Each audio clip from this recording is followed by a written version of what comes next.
Hey guys, welcome to the video. This one's going to be a video review of a Boswer HL scale RS-12. This one's out of their executive line and has an ESU LokSound decoder in it and is lettered for the Pennsylvania Railroad. So we're going to go ahead and look at how the engine performs, check out how it goes through switches and its pulling power. We're going to look at the details on the engine and compare them a little bit to actual Pennsylvania RS-12.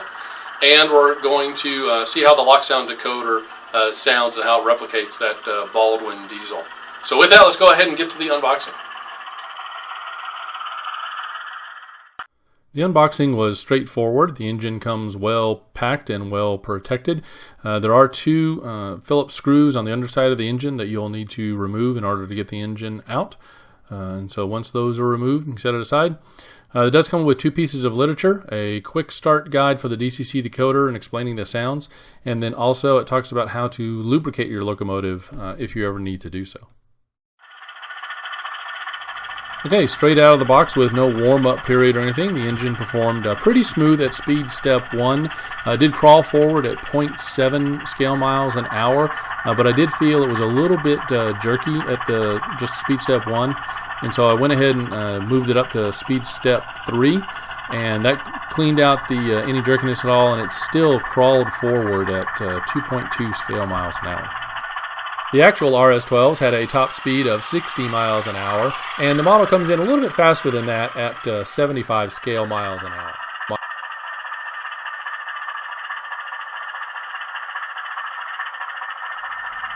Electrical pickup on the RS-12 was very good.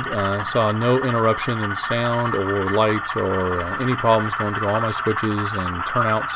And if you're not familiar with it, all my turnouts are insulated frog turnouts, and sometimes on 4-axle locomotives those can cause problems, and I didn't see any issues at all with this, either going forwards or backwards.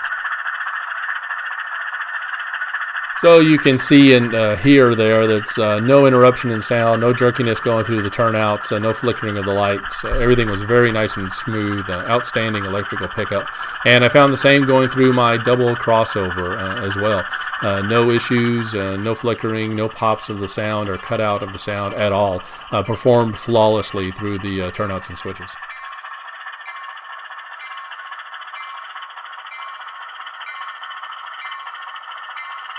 Now, while this engine does run smoothly, I did find that it doesn't really have a whole lot of pulling power.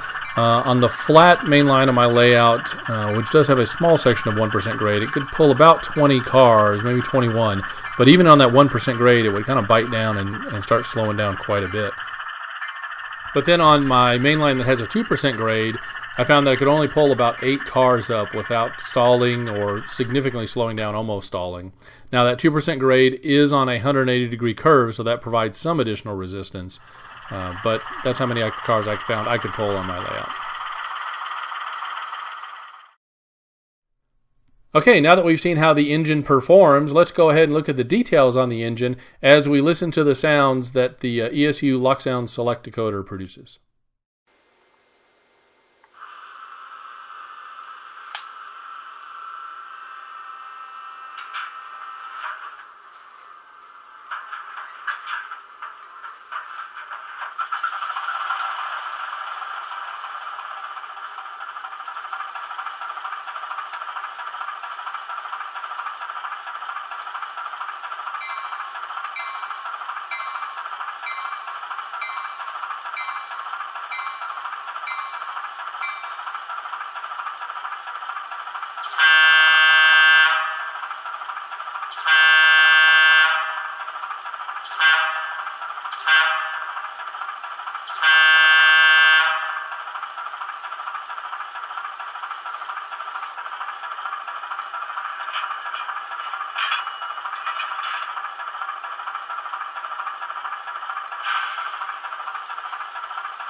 Okay, now that we've looked at all the little details on the engine, let's go ahead and talk about some of the things that caught my eye as I was comparing this RS-12 model with some actual prototype photos of Pennsylvania Railroad RS-12s.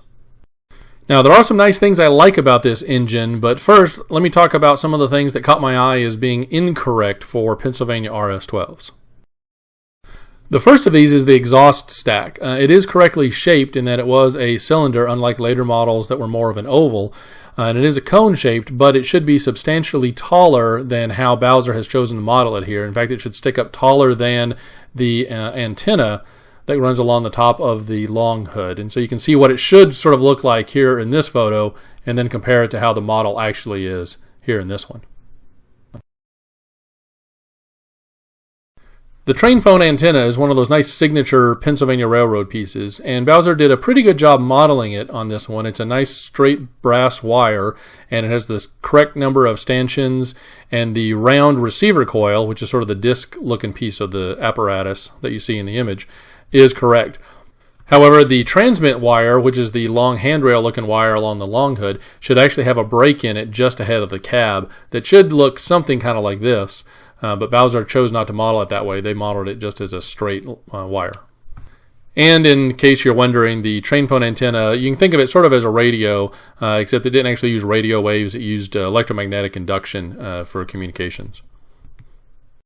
And while we're looking at this image, one other thing that is kind of wrong with this is you can see there are markings on the long hood where handrails would have gone.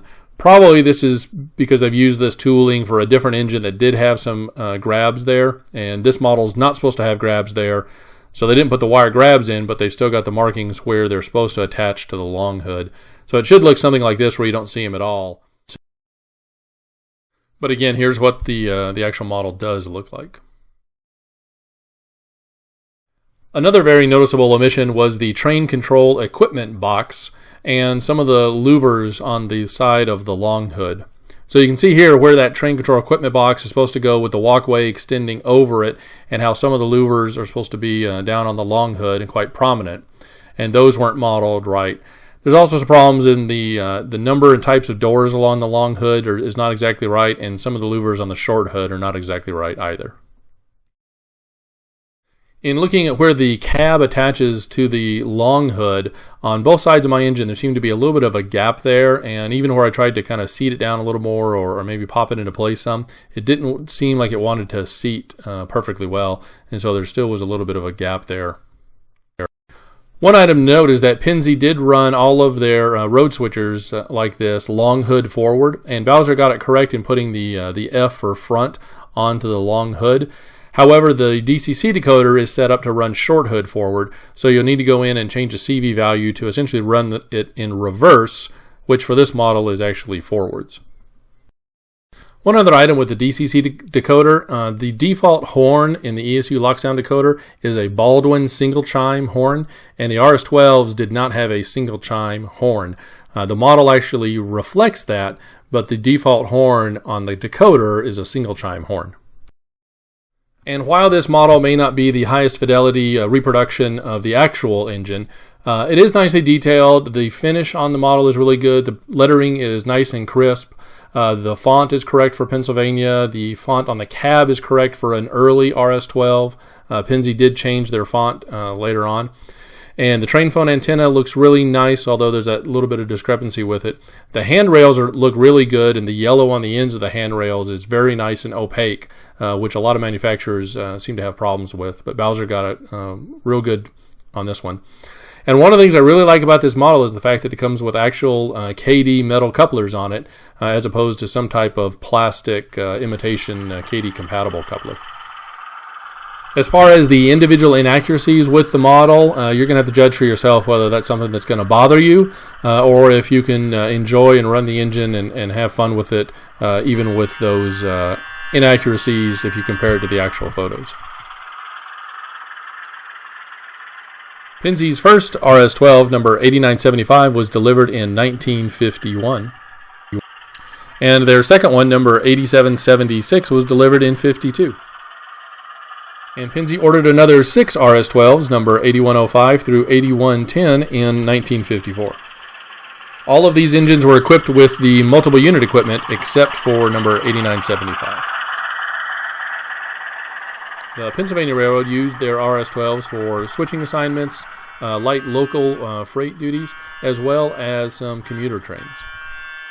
And all but one of them survived to the Penn Central merger in 1968.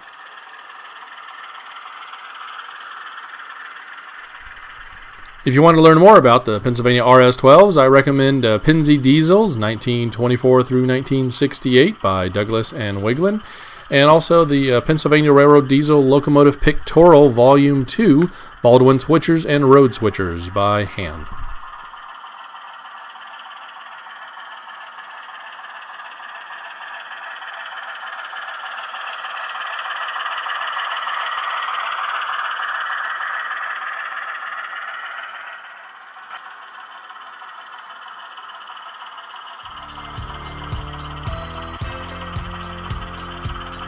Well, that's going to wrap up this review. I hope you enjoyed it and found it useful. I hope you'll subscribe if you're not a subscriber already.